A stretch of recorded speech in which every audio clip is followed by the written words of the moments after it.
Hey everybody, my name's Riggin, and today we got another casual tier list for you guys. Today we're doing an entire narrative breakdown of every single battle honor, rare equipment, strategic asset, and requisition for the entire Imperium side of everything in Kill Team. It's going to be a long ride, so grab yourself a warm drink, a little cozy blanket, and just going over a couple of things before we go ahead and get started. First things first, if you haven't checked out our core rulebook tier list, go ahead and see that. That is the baseline for all of our tiers going forward, so highly recommend you guys check that out first. Also, if you guys want to learn how to play Kill Team Narrative, we have a video on that. It's an awesome dive in all the rules for everything Kill Team Narrative and also teaches you how to run your own campaigns, so highly recommend that too. And we've got links for all those in the descriptions below. So first things first, we just want to quickly go over our tier list. S tiers are going to be super value picks. They're going to be core tier builds, often your first or second choice. A tiers are always really good. They're going to be high value in every single game. B tiers provide some value, but they're not amazing. And C tier is either only valuable in a super niche case where it's not very common, or it just provides like barely any value at all. So it's like just technically minimum value.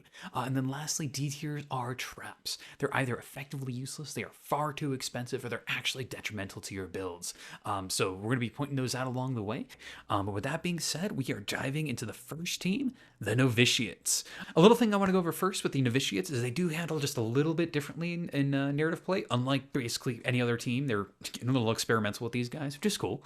But their acts of faith act different. It's real simple here. They're a strong team and they just get stronger in narrative because they get more points. So whatever specialism you assign, basically that means whenever they do the thing aligned with that specialism, they get an extra act of faith. Basically, it's real simple. If you got the melee specialism, get a kill in melee. If you got the shooting one, get a kill in shooting, you get a point. If you're doing the tanky one, if you do a mission action, you get an act of faith point, which is really silly because opening a door and Into the Dark is a mission action. They don't give you experience for that anymore in narrative play, but they didn't really cover the acts of faith, so cool. And then lastly, if you're a scout, you just need to get in their enemy drop zone or within 6 inches of it, and every turn you get a point. So really easy to generate faith points. All right, first up we have Devout. During the first turning point, this operative can perform the following action, and it's Pray for Guidance, and for one action point, you gain one command point, and your kill team can only perform this action once. It's kind of interesting. You're basically trading a battle honor for a command point, but honestly, I don't hate this. You can put it on one of your backline objective doers, and effectively all you're doing is just burning your activation for your first turn for a command point. We kind of like doing this because you want to like stall during your first turn, so it's nice. Your Pronitus or your Dialogus are great picks for this because they're kind of just chilling in the back anyway. You really don't want to put this on a frontliner with good guns because that's where you want your good battle honors to go. Either way, we give this a B. It's not bad. Put it on somebody, extra command point, cool. Next up, we have Pious. Each time this operative performs one or more acts of faith during its activation, roll a d6. On a 5+, you gain back a faith point. So it's basically a 5-up Feel No Pain for faith. Do note that it is only during its activation, so if you use it on defense dice, it's going to do absolutely nothing. So basically, you're looking at a 1 in 3 chance to save points on this operative. But honestly, if you do the math here, it's basically 1 faith point equals 1 command point reroll, and you could just get battle honors that give you a reroll anyway. So really, value compared to this is really low. You might consider it for like a final pickup, but I really don't like this one. It does just scrape by with a C. Next up, we have Righteous Purpose. Each time an attack dice would inflict critical damage on this operative, you can instead choose for that dice to inflict normal damage instead. Do note that it's still a critical die that's being retained, so you do need a crit save to negate it, but it's still normal damage. Honestly, we really like these ones. It forces out another hit to kill. It makes you like considerably more tanky. Something to note, though, that it doesn't stack with Indomitable, which is basically a 5-up Feel No Pain for crits, which makes crits literally worse than normal hits. If you guys have watched the core tier list, you'll know how incredibly strong that ability is. Still, we love this one. We give it an A. I would still probably take Indomitable over it, but it does have quite a bit of power. Glare of Condemnation is next. Each time an enemy operative perform a psychic action within 3 inches of one or more of your operatives with this battle honor, 1 additional AP must be subtracted for that action. Sounds flavorful, sounds fun. Oh my god, does this suck? Psychic actions are incredibly uncommon, and especially for those psychers, they really don't like to get within close range. A couple exceptions are like maybe Warp Coven, maybe the Balefire from the Legionary team, but like really, no. Hot garbage, this gets a D tier, never ever take this one. Then we have Determine. Each time this operative is activated, if it's within 2 inches of the center of an objective marker, add 1 to its APL. Suddenly, Novitiates with 3 APL, that's really cool. You're going to be on the objective with your frontliners. You have a lot of power you can do with this. You got your stealing objective potential if they only have 2 APL. We really like this one. Suddenly boosting yourself up to 3 APL gives you like a lot of potential. You could steal the objective away from your opponent. You could shoot, charge, and fight and just blow stuff off the map. And Novitiates love to be on the objective markers. They have Defenders of the Faith, which lets them basically get a free shoot or fight action just by sitting on it at the beginning of the turn. And they also have tack offs that let them score while being on the objective markers. So you pop Defenders of the Faith and deal some serious damage, and then suddenly 3 APL, you're going to be clapping cheeks with this ability. We are totally giving it S tier. It's absolutely amazing. A little asterisk, though, is you totally don't want this on every single one of your operatives. Only ones that you think have a strong probability of actually being on the objective markers. Next is Quick of Thought and Action. At the start of each turning point, if this operative is not within engagement range of an enemy operative, it can immediately perform a free dash action. This is interesting. It really lets you set up for aggressive or defensive positioning if you want to get in charge range or dodge charge range, or maybe you want to like duck behind cover so you can repeat out and shoot again. But it's hard to love. It's definitely a lot stronger if you have the initiative because you can be really aggressive with it. But sometimes mobility just isn't super strong or super useful. Sometimes it's incredibly strong and useful. It's a little situational and it depends more on the map you're on. But sometimes raw attack defense numbers can just make you so much stronger that a dash here and there just isn't worth it. So be mindful with this one. Have a bit of a game plan, but it can set you up a charge and it can be nice. We do set this in the B tier because it does have its uses. Next up, we are rolling into the rare equipment. Remember, you guys get these from commendations during your campaigns, either by completing entire spec ops, or maybe you could distributed them throughout your Galadark expeditions. Different campaigns have different rules as to when you get them. But basically, they're hard to come by, a little bit rare, but usually pretty strong. So let's get into them. First up, we got the Relic Gun Sight for 3 equipment points. Select an auto gun that an operative is equipped with and improve its ballistic skill by 1. Also, the operative can perform the following action. Take aim for 2 AP. You gotta select one enemy operative visible, and until the end of the activation, whenever this operative makes a shooting attack, it can treat the enemy operative as if it has an engage order for that shooting attack. Alright, so this one's really interesting because there's a lot of setup to be had here. First, take aim costs 2 action points, so you need to find some way to give this operative a 3rd APL. Perhaps a certain battle honor that we talked about, or your comms person.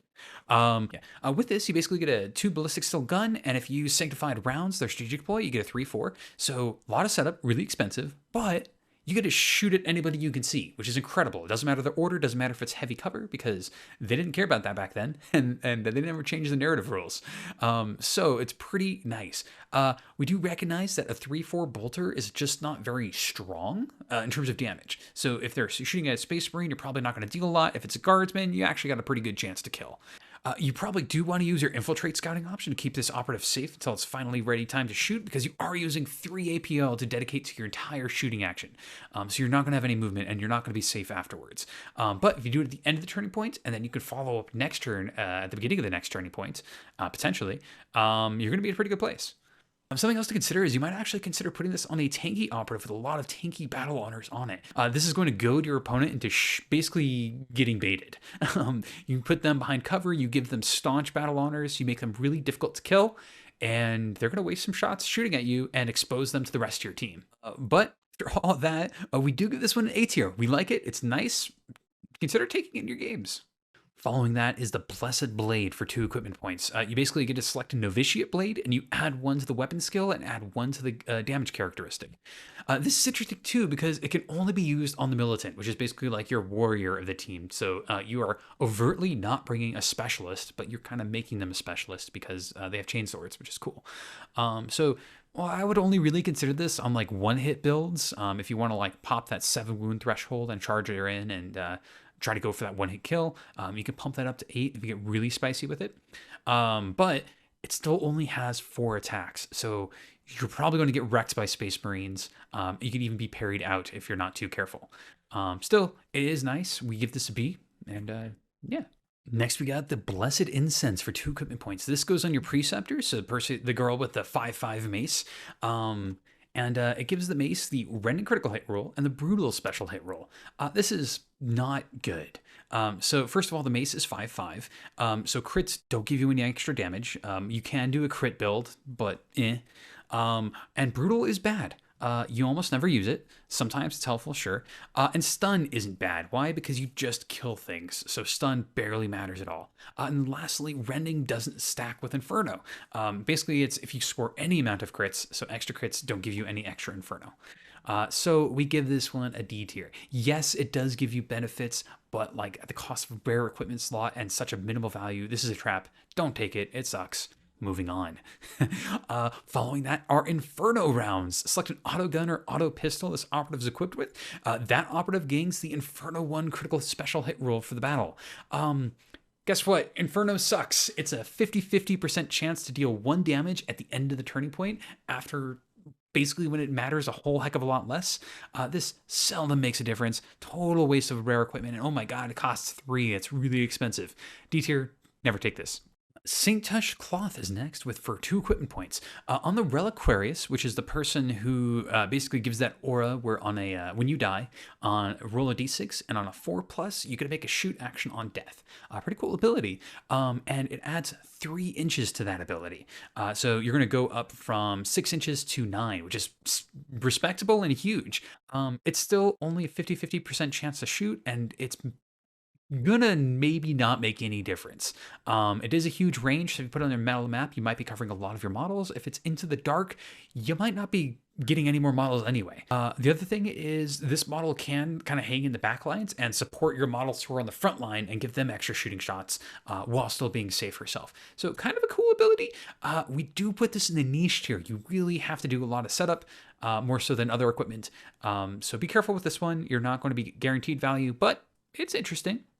All right, next up we got the Proclamation Broadcaster for 2 equipment points. Basically, an operative gets this ability, and once per battle at the start of a turning point, this operative can use this ability, and if it does, gain faith points equal to the number of Novitiate operatives visible to and within 3 inches of this operative to a maximum of 4 faith points. A couple of things to note here is it does say other friendly operatives, so you yourself do not count. But basically, if you're clustered up with 4 other novitiates, you get 4 faith points, which is kind of equivalent to 4 command point rerolls. That's really nice. Something to be careful of, though, is if you're going to group that hard, you do have to be mindful of blast. So mind those gotchas. On Into the Dark, this is free. It gets like a bottom of the line S tier. 4 faith points is pretty juicy if you use it right. Yeah, a lot of flexible potential you can do with that. And that's it for the rare equipment. Moving on to the strategic assets. Remember, these are incredibly powerful, incredibly limited. You start the game where you can only get 2 of these, and they each cost a requisition point each. And basically, for accommodations, you can give up a rare equipment point to basically give yourself access to another asset. So a lot of thought and a lot of competition go into these. So a huge amount of thought goes into these things. You really have to be careful about which ones you pick. And there's some fierce competitions. So these ones are going to be graded with extra salt. But going into the first one, we have incendiary bombs. That sounds wicked. At the start of the setup operative steps of the mission sequence, you can call in the incendiary bombs. If you do, select one terrain feature that includes any parts of vantage point or punishing vantage points. Enemy operatives that are set up on that vantage point suffer 1 mortal wound. Excuse me, how bad is this? 1 mortal wound. Cool, sounds all right. You're going to tell your opponent it's coming. They probably just don't care. If anything, you're setting up a sniper on a vantage point or something like that. But this is costing a strategic asset, and it's potentially just going to do nothing a lot of games, especially in Into the Dark. D tier, never even take this one on anything. Next up is the Sanatorium. You can select this if your kill team both has the medbay asset and has the Hospitaller. So you're probably going to take the Hospitaller, but spoilers, the medbay asset kind of sucks and you don't really want to take it.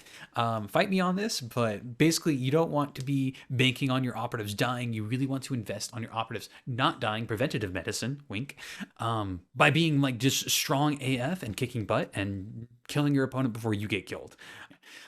After taking your casualty test for your kill team, you could select any operative that has any battle scars, which can be the one that you literally just earned, and remove a battle scar from that operative. Because it requires that D tier medbay, it really bites you in the butt, and it's a huge investment because it's taking up 2 strategic assets for this ability. The easy removal of battle scars is actually kind of interesting because you're basically just never going to have battle scars for your entire campaign. But this is a trap, don't fall for it. Maybe if it's like your 4th and 5th pickup, but next up is Sanctum. At the end of a battle, if you have the Pronitus, the chalice person who generates you extra faith points on your team, you can roll to determine if any relics are recovered on a d6, adding 1 if the Pronitus performed any mission actions, which she probably will. So basically 1 in 3 chance. And if you do that, basically you add 1 to a counter. And on that counter, you will get an extra faith point next game. So super cool, easy, free faith points to generate. It does take a little bit while to get going because it's a 1 in 3 chance. It's going to take about 9 games on average. So we do give this a B tier. Honestly, if you could charge it up, if you're going for the long term in this campaign, it's a good pickup. If it's like a 6-game campaign, I can't recommend it. It actually would fall to D tier because it just doesn't provide value yet. But those are our 3 assets. Moving on to the requisitions. These are basically things you can use reactively, usually before or after games, but they tell you when you can actually use them. The first up is Blessed Martyrdom. So after a game in which one or more of your friendly novitiates failed a casualty test and were slain, so 1 in 6 chance to fail your casualty test, 1 in 6 chance to become slain, worse if you actually have battle scars, but still. If an operative was slain in this manner, you can select 1 novitiate on your data slate, and that operative gains 1 experience point. So it's a slim chance for this EXP boost. Honestly, though, it's kind of free, I guess. If you have extra RP lying around, you can use it. Do note that it says 1 or more die, you still get 1 experience point. So you're not going to farm very hard with this thing. We give it a C tier. It's kind of meh. Yeah, whatever. Next up is the Field Punishment Requisition. For 1 RP, purchased in a game when a novitiate was incapacitated and did not perform any mission actions. Basically, you could swap it out with a Penitent model, so it's kind of useful if you need to swap out for a Penitent. If your Penitent dies in the first place, then just use the RP to try to save them with a medevac in the first place. That way you're not losing operatives. We give this a T tier. It's useful when it comes up. It's super niche, kind of whatever. Last up, we got Saint Potentia for 1 RP. Purchase this requisition when a novitiate gains the revered rank, so the final rank, 51 experience points. And if nobody else has this ability already, at the start of each turn while she's on the kill zone, gain 1 faith point. That's really cool. And lastly, if that operative is slain while they have the Sanctum asset, you actually get to get an additional relic in there. But I'll be real, if you've gotten 51 EXP, you're probably maxed out your Sanctum relic by this point. Awesome ability. We give this an S tier, basically potentially 4 faith points per turn or per game. Cool. I would try to put it on someone who's less likely to die so you can farm it harder. But do note, this is really hard to get. Don't expect to get it in your campaigns unless you got a long one rolling. All right, that was the Sister Novitiates. Next up, we got the Hunter Clade, the boys in metal. Here we go. Coming into the first one, we got Fixated. First time you roll an attack dice for this operative in battle, so shooting or combat. If you do not roll any critical hits, you can choose a successful normal hit to be retained as a crit instead. Note that this cannot be used to cause any further critical hits to be retained, such as the rending critical hit special roll. This is a really interesting one because it basically says, hey, you've got a guaranteed crit, and that's pretty cool and powerful. It does only happen once though, and that's kind of a huge drawback. Some things to consider. It's only useful for your first attack and only when you don't crit. And you're going to be critting about 50% of the time with 6 dice, 51.8 to be exact. And sorry, that's with 4 dice. It's really good for critical special rules, such as the P1, and it's really good in melee, especially if you're doing a crit build. So you send your Sicarians out there, they're going to be deleting things like, with relative ease with that guaranteed crit. So it has its place there. Very wasteful with the lethal 5. You're almost guaranteed to crit with that ability, so don't even bother. But things to consider. It does compete with the likes of Gun Ace, so you're considering basically guaranteeing a crit versus just getting a reroll and getting that extra hit in with some assurance. Couldn't even crit there anyway. You're even more likely to crit when you do rerolls. not going to be your first choice. I can't recommend it. I think Gun Ace takes the cake on this one, unless you have critical rules that like make you really powerful. So consider it on your P1s and consider it on your melee operatives. But it is still a substantial lethality boost. Honestly, with all those pros and all those cons, this one's a bit of a doozy to look at first. We land that right in the middle with B tier. Do consider it. It's pretty good. Following that mess is Faith in the Machine. Each time this operative is activated, you can ignore any or all modifiers to its APL. We don't care about that. APL modifiers are rare. Sometimes they happen, but honestly, this is a total waste of battle honor. They should be helping you out every single turn, or at least every single combat. Never take this one. D tier. Yuck. Next up is Blessed Components. You can reroll recovery tests for this operative. Hey, you know how I feel about recovery tests. They suck. Don't take them. Get out of here. They don't help you win games. Enhanced Bionics is next. Each time this operative would roll a wound, roll a d6, and 6 up, it's not lost. It's basically 6 up, feel no pain. We love that, actually. It easily forces out another hit to kill. You think about this on the Hand of the Archon kill team. The 6 up Feel No Pain really comes in clutch like a lot. And this stacks with Indomitable Feel No Pains. So Feel No Pains do stack with each other. So you'll roll your first one, and any wounds that get through, you'll roll on the subsequent one. We give that an A tier. Extra hit to kill, love it. Put it on a lot of your operatives that are going to be in the thick of it. Following that is the Consecrated Cybernetics. At the start of the firefight phase, roll a d6, and on a 4+, you don't suffer the deprecation effect of your imperative. Yeah, so 50% chance to ignore your deprecation. Some serious flaws about this. One, it only matters if you're reusing a Doctrina. And two, you probably don't care about the deprecation anyway. So I will give this a little bit of credit, and not much, but a little bit, is this was written back when the Doctrinas were always giving you the negative impairments. So now they only do it on the second time that you use them. Either way, this sucks. D tier. Battle honor should not be affecting you like in such niche scenarios. Then we got the Autonomic Cortex. Once per battle, when this operative is activated, you can use the Command Override tac ploy without spending CPs. This is not commonly used. This is the one that lets you change your Doctrina. So some things to think about is a CP sounds cool, but like you are banking on this really niche scenario where you need to use this ploy somewhere in the game, and also hoping this guy doesn't die before that even happens. Also, you get free tac ploys via the tac uplink strategic asset already, so you're kind of rolling in CPs. This is a trap. It sucks. The free CP battle honors, I don't love them, and this one is particularly bad. But rolling along, we're on to the Hunter Clade rare equipment. First up are Thorium rounds. Select a master-crafted radiant pistol, so a leader's pistol, and it gains the following for the battle: the lethal 5 special roll, and add 1 to the normal damage characteristic. And it doesn't stack with the enriched rounds equipment. So this competes with the arc pistol, which is kind of like the AP1, like really good gun. It's back when they started doing the either choose the good gun or the good melee builds. But here we go. Don't waste good rare equipment on like mid or bad guns. It's not necessarily bad. It does give you some value, but this is a trap. So we're gonna give it a D tier, because if you want a good pistol, just take the good pistol. Yeah, I can't recommend this one. Yeah. Next up is Technodremic Weave. For 3 equipment points, you get a 3-up save. 3-up saves aren't amazing. Like, they kind of help against 0 AP guns, but really 3 AP is very expensive for this. It's a rare equipment. These guys don't have a ton of wounds except for the Sicarians anyway. It gets a C. It's barely providing some value there. And honestly, when you're dealing with like AP, that's your real problem anyway, and a 3-up save doesn't really help you against that. Then we got the Auto Repair Appendage for 2 equipment points. Each time this operative is activated, you can use the Motive Force Vitality tac ploy without spending any CPs. This is the one that lets you recover D3 wounds. Each time! Sounds pretty cool. This is actually the potential for 4 free command points.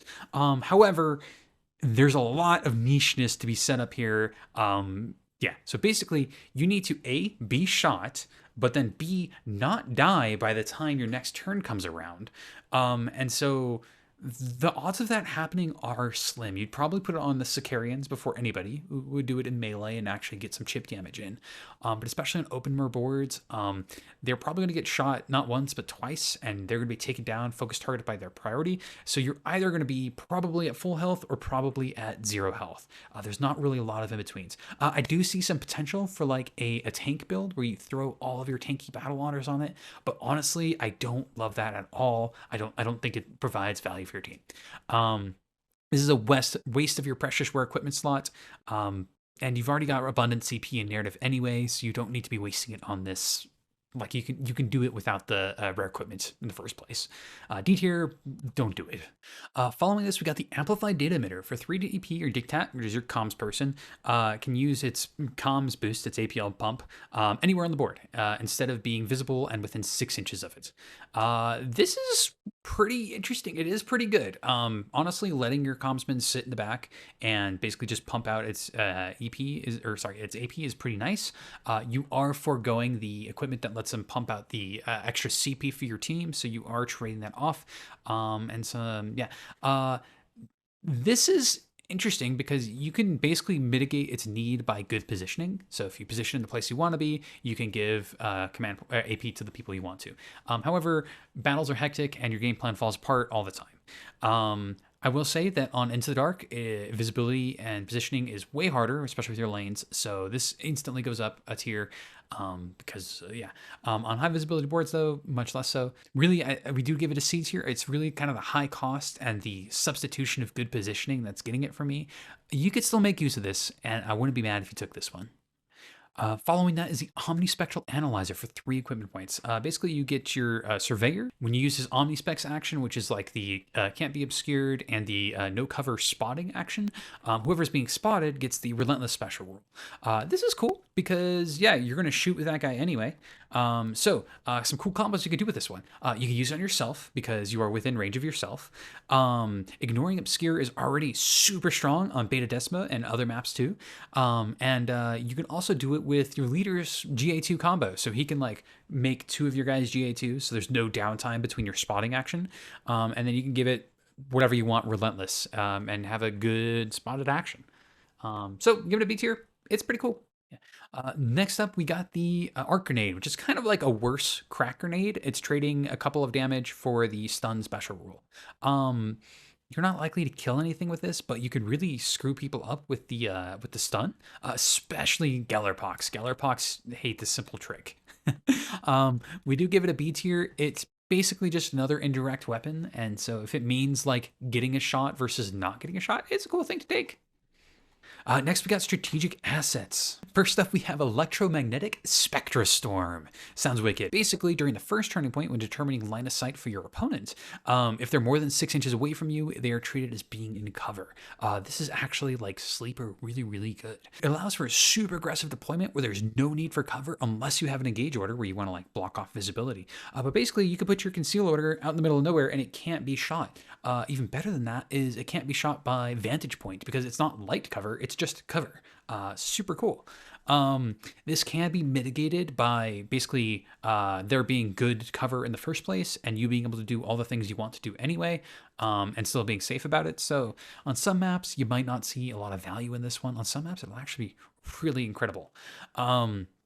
Something to note though is it sucks on Into the Dark. Never ever take this one there, but honestly, we give it a solid A. It's seriously skirting borderline S tier. If you can get value out of this, you need a serious game plan to get some good value though.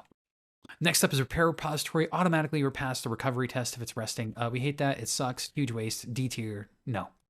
The Data Auger is next. When determining your attack ops, you could select 2 from a draw instead of 1. This comes back in the day where you were supposed to draw 2 cards, pick 1, discard 1. Draw 2 cards, pick 1, discard, and that's how you chose your 6 attack ops. So this has become outdated because of Crit Ops 2022. However, back in the day, it was actually kind of useful because basically you could get screwed by having your 2 best attack ops drawn at once and being forced to discard one of them. So this lets you mitigate that. It wasn't amazing, but nowadays it's a D tier. Never ever take this one. Some small technicality is technically narrative doesn't use Crit Ops 2022, but I highly recommend you guys use it. You can see my blurb about that in the How to Play Kill Team narrative video. But don't take this one. Requisitions are next. We got the Archaeotech Vault for 1 equipment point. Purchase this equipment, and basically it lets you swap out a piece of rare equipment. But hey, just buy the right piece of rare equipment in the first place, silly. You know what the right rare equipment is because you're watching this video, and yeah. D tier, it's not necessary. Next up is recycled for 0 RP. Basically, you take their rank and you subtract their battle scars, and then you get requisition points equal to the difference. This is free. Like, it's not that powerful, but it's free. We like free. So cool. A tier. Love it. I mean, it's sad that somebody died, but it makes it a little bit less sad. Recycling is good. Save the earth. All right, next up is the operative assign for 1 RP. There's a lot of words here, but basically what you're going to do is you're going to select like a operative name. So the marksman pathfinder or the Vetguard trooper. Every time you do a fighting or shooting attack, you get a reroll against that operative. When you do kill them, whoever killed them actually gets 2 experience points. You can't use this if you've already used it, but you can drop it and reuse it anytime you want. So honestly, it's basically a 1 RP for free rerolls against stuff. Nice XP boost, nice damage boost, especially strong against any kill team with repeated units, particularly like cultists who have like a lot of cultists. But it can quickly drain your RP if you're using it each game. Remember, you only get 1 RP per game. But still, we give this an S tier. It is expensive. Use it mindfully, but for requisition, which are usually not very good, this one is a pretty good one. So we do give this an S tier. It's not super powerful, but honestly, for requisition, I think it's earned. But that is the last of the Hunter Clade, and we're going to roll right into the Elucidian StarStriders. And first up, we have Loyal to House Vane. Each time an operative fights or shoots, basically within 6 inches of Vane, you get to retain a die without rolling it as a normal hit. That's pretty cool for Vane because she's always within 6 inches of herself. Otherwise, it's very restricting on like your positioning, and you don't really want to color around Vane too much. So we're going to give it a very low minimal niche tier, but A tier on Vane. Strongly consider it putting on her. You might as well take it over Gun Ace, and it stacks with Gun Ace, so pretty cool. Following that is Close Quarters Composure. Basically, if you make a shooting attack, you get the no cover special roll. No cover sucks. It barely gives you any benefit to your damage and killing potential. D tier, not worth it. Then we got Voidmaster's Combination, which gives you the balance special roll. Balance is nice. It stacks with Gun Ace because Gun Ace isn't balanced. A tier, love it. Do note that if you already have balance, don't take this. Next, we got Discretionary. This is the one that lets you use the Daring Attack ploy for free. This is the one where basically give an extra APL to your Navis operatives. So only Canid, only the Voidmaster, and only the Voidsman. So it's kind of like pretty limiting on your roster. You're very likely to use this ploy, and honestly, it's only once per battle, so you're restricted on doing it on one certain guy. But if you walk in with a game plan where I'm like, this guy needs the extra APL to do the objective, such as like an Into the Dark, we need to open an extra door, I could see value in it. So we're gonna give it a C tier. It's really scraping by on like trap territory. I really don't like these ploys because they're very restrictive on when you need to get value out of them. But if you have a dedicated objective monkey and this is his purpose in life, then go ahead and pick it up. Really, there's better options out there. If you're probably using those recon options anyway from the core rulebook, so consider this one last.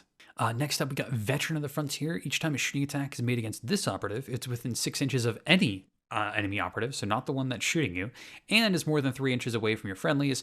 You get to retain a normal save as a critical save instead. It's a modest defense boost. It works with your cover save, which is kind of cool. But really in Kill Team, it's like offensive boons are generally preferred to defensive ones like this, unless you're going a full defense build. It's kind of like your dead or alive situation. So give it a C tier. It's not useless, but it's not great. Next up is Well Prepared, and this is basically a fancy way of saying you get an extra equipment points. Honestly, these guys already have access to 20 equipment points. You get the Expanded Armory, and you get the Consideration Warrant of Trade. Yeah, you're rolling in equipment points, and their equipment isn't great in the first place.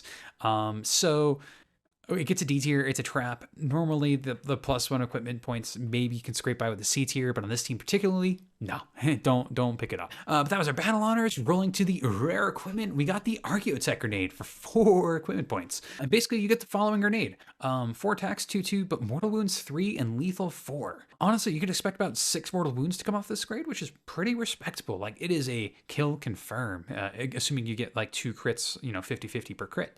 And on top of that, once you get your lethal 4 on, you need crit saves to save those crit dice, which is pretty good. So significantly stronger than a crack grenade, and I would say it's well worth that extra equipment point that you're paying for it. On average, you're going to kill a guardsman 3/4 of the time and deal about 8 or 9 damage to your given space marine. I will say that the Pathfinder fusion grenade is still stronger, just if you guys are curious, but it's hard to beat that. Either way, we give this an A tier. Honestly, it's a great pickup. I love this one. Then we got the deck sweeper for 3 equipment points. The rotor cannon on your voidsman gets the relentless special roll. Hey, guess what? Balanced data slate. It already has relentless. So D tier, don't take it. The Medicae servo unit for 2 equipment points. It basically lets your medic heal within 6 inches instead of 1 inch. It's not your res, it's your heal. But honestly, in Kill Team, you're either dead or alive. If you use the res ability, you're probably already very close to your medic anyway because you did the free dash. So D tier, never ever take this one. It sucks. Aggression serum for 2 equipment points. You give relentless to your dog. Honestly, kind of cool. It's really strong against weaker models. So like your 7 or 8 wound models, if you pump that up with crit build, that number can go even higher. So you've basically got like a really fast missile running around. Not as good against elites who can kind of just, counterpunch candid in the face, but whatever. However, this one's definitely animal abuse. Don't give strange drugs to your dogs like this. Yeah. B tier. All right, next up, we got the Relic Voltgeist Generator for 4 equipment points.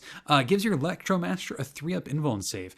3-up is really strong, honestly. Normally, we don't like better saves because of AP, but like, yeah, 3-up save. Stacks with your staunch battle honors, so you can make this guy a seriously difficult, hard to lift model who's already your objective doer, so he's probably going to be, in a compromising position, up there getting objectives, or doing your special attack op for your team. I really like this one. We give it an A tier. Nice. All right, then up we have support uplink for 1 equipment point. So this lets you make a shooting attack with your privateer support assets from this operative, even if it's not a Navis or a Lucia Vane.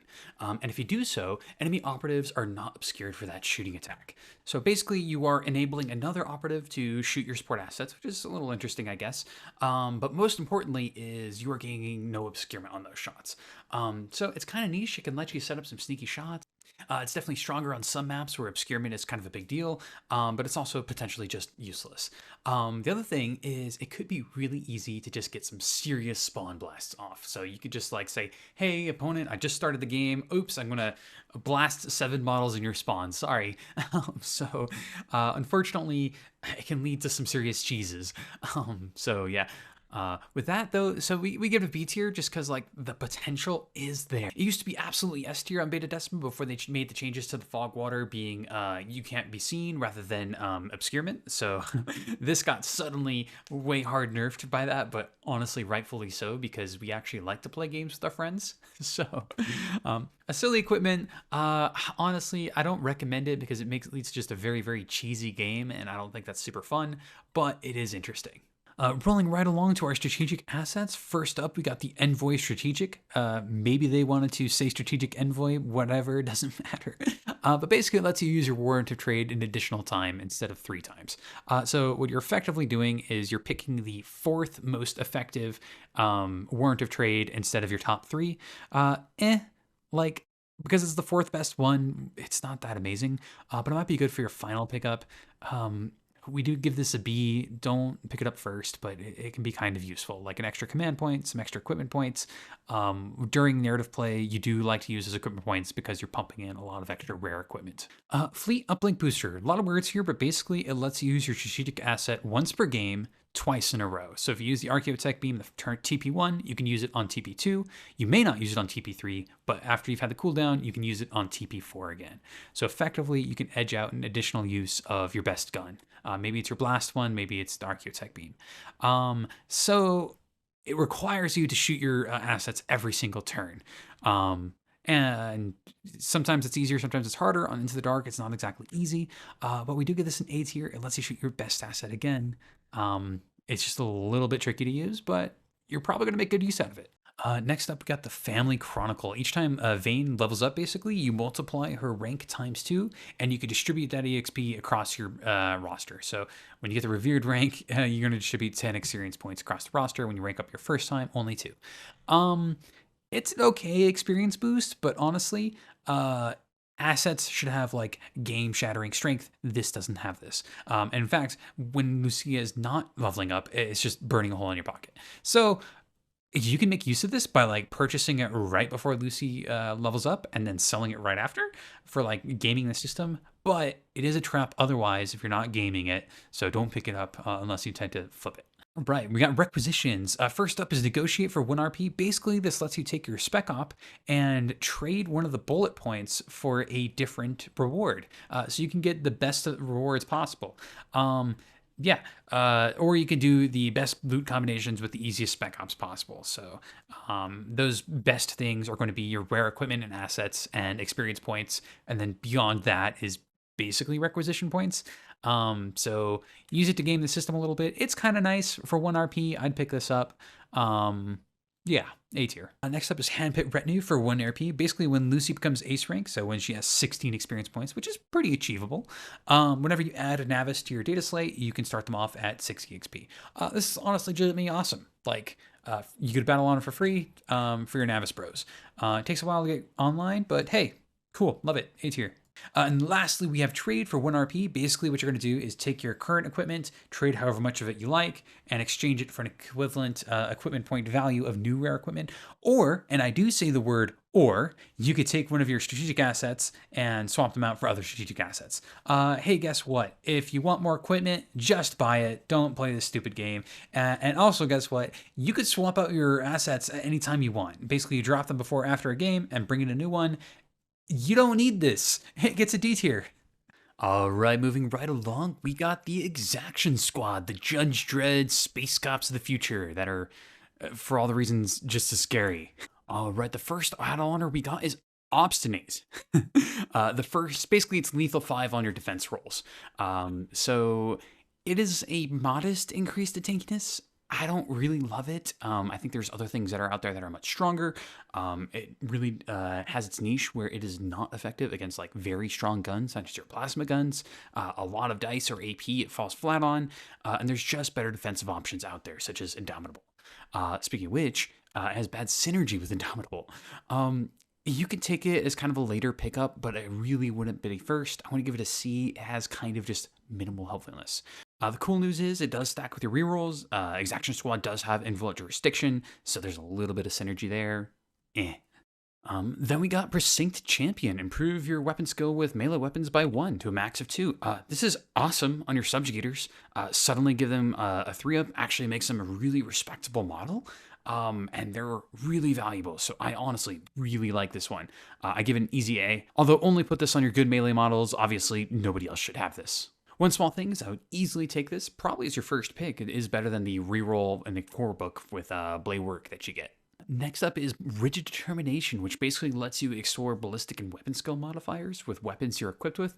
Newsflash, they don't get modified that often. It does happen when you're injured, but like, who cares? It's pretty niche. You're usually dead or alive in this game.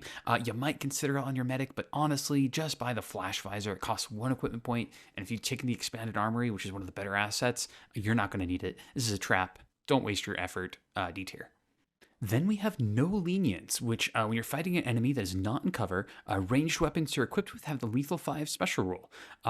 This is interesting because Lethal 5 is good, but you don't deal extra damage on your shotguns.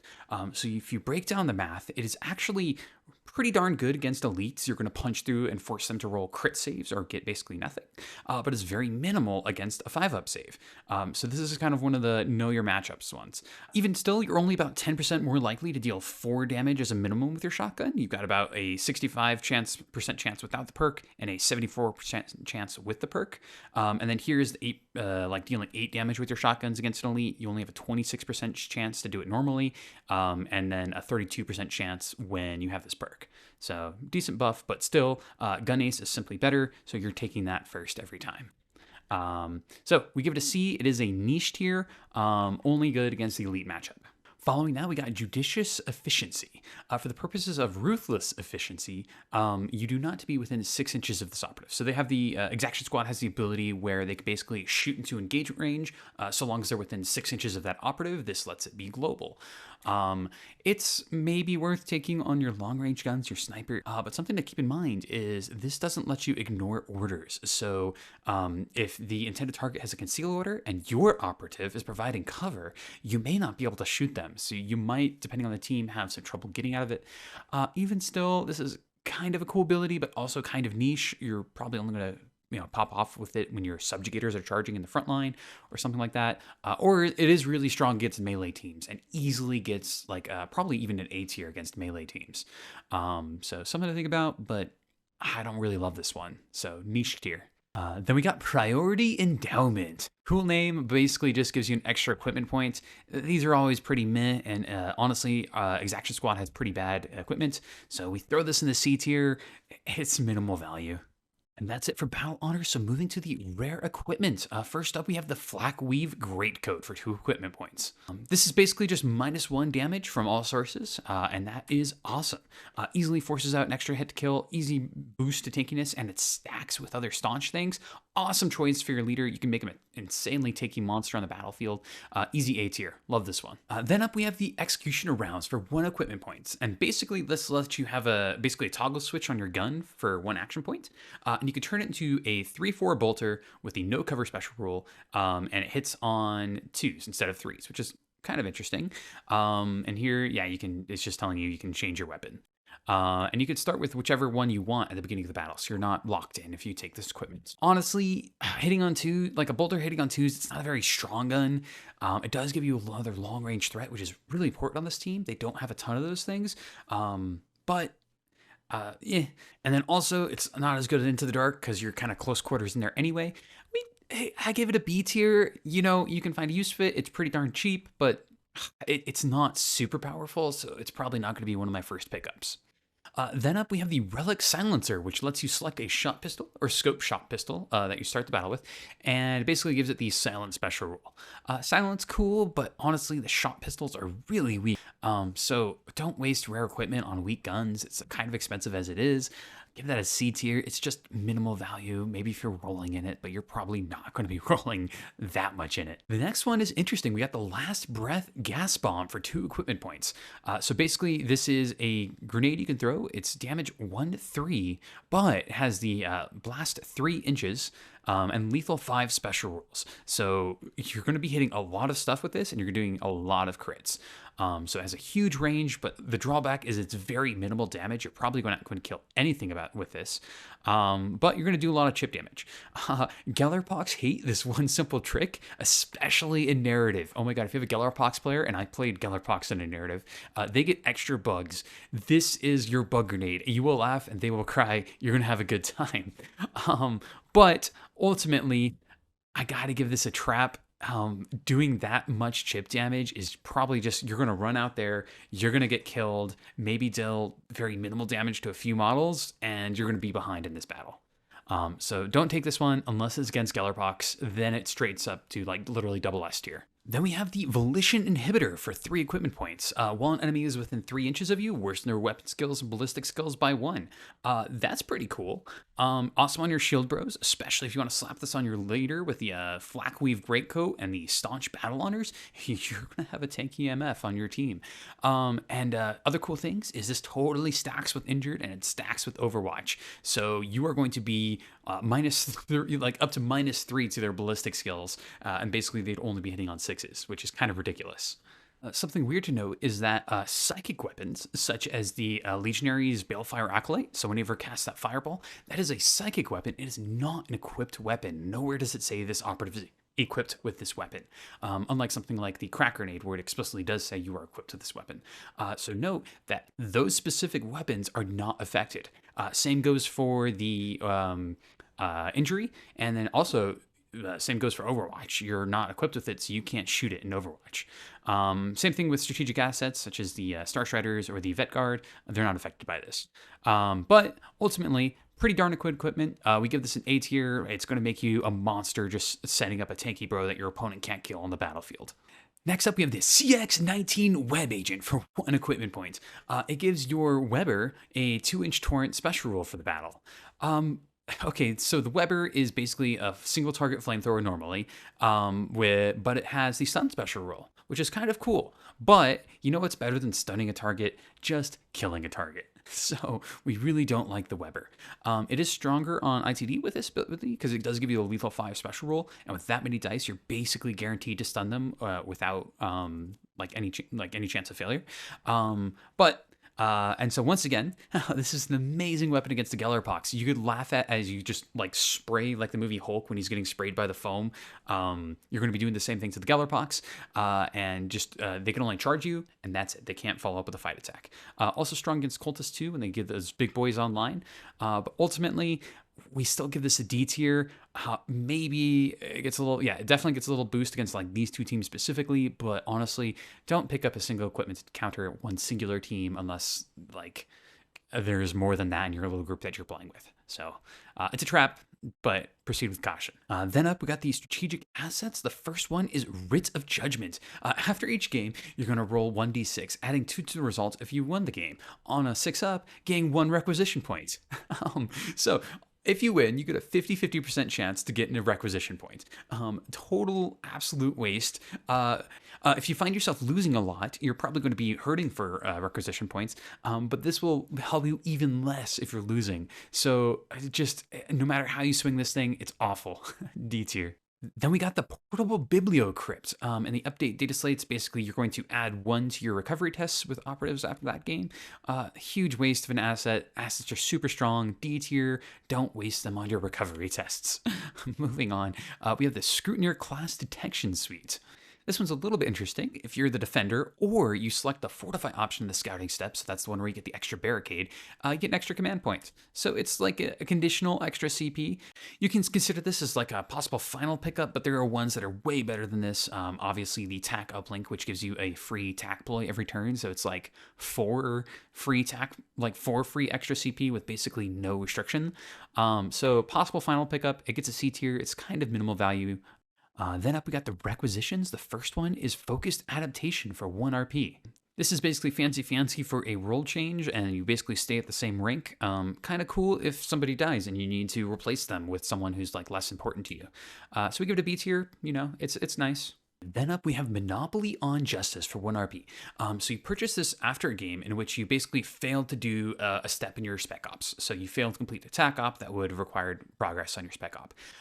And this lets you just say, hey, no, I didn't, for 1 RP, and you make the success anyway. So really cool. It keeps you on track for hitting that power curve. Basically, if you're everybody's playing the same amount of games, whoever completes their spec op first is going to get a huge power spike. And so this will keep you on track for that. And for that, we give it A tier. It's a little bit expensive, but honestly, if it's worth keeping on track, it's pretty good. Although consider what else, like what the opportunity cost is there. Then up, we got Terminus Warrant for 1 RP. Purchase this before or after a game when you're currently competing a spec op. But remember, if you're paying like Gallodark Expedition, it basically counts as a spec op. They explicitly explain that, so you're good if you're playing a different kind of campaign. But basically, it says that you get to use the execution order against a certain operative. So like you say, hey, I'm going to do John's leader. So that one guy on his team is the target of the execution order. And you can only do this once per spec op. So basically you're saying, hey, this one guy, I hate this model, I'm getting relentless at it. And it stacks. So you can have, during the game, still cast execution order again and have 2 execution orders going on at the same time. So it's really funny for just giving the big middle finger to one guy. We give this an A tier because technically it's pretty good, but you only get to use it once. So live it up. Guys, thank you so much for watching so far. This is part 1 out of 3, so stay tuned for our future videos. Please consider dropping a like and a sub. It's a huge part in supporting channels like ours. We really love to see that. And check out our other videos. We got tons of kill team and narrative content, all links down below. And if you like, come hang out on our Discord. We're always chatting over there and having a good time. But with that being said, I'll see you in part 2. I've been Riggin, you guys have been awesome, and I'll see you guys in the next video.